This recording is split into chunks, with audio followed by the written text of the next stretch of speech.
as a photojournalist, you're looking for, what is visually just a memorable moment, not just for me, but for other people to watch.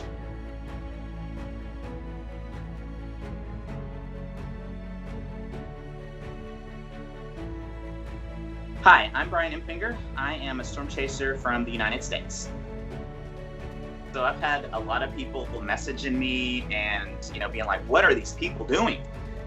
First, you hike all these miles, you go over this big mountain and you're really tired, and it's cold and windy. The weather's changing like constantly from blizzard to sunny. It's crazy. And you're really, really cold.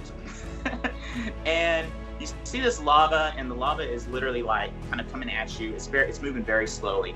And so when I first got down there, the first thing I did was I got within about 3 feet of the lava and warmed myself up. And that's what a lot of people were doing. The danger is minimal as long as you're paying attention to your surroundings. Never go against that little voice inside your head that says your wife would not be happy with this.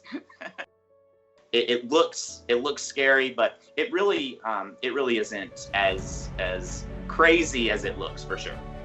And this was the first day that they had pushed back the hours. So they have like an opening and closing there. It's kind of like an amusement park in Iceland, People could hike in and stay much later, past dark.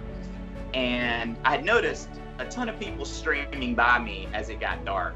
And but it wasn't until I put the drone into the air after sunset and was flying down there, and I just saw all these people right around the lava, and I was like, that's the moment. You can tell from how bright that lava was.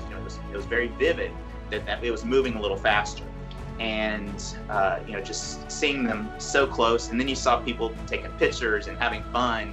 And it was like a party down there, and it's like this volcano, and then it's like party time. I'll never forget just the whole environment, the vibe.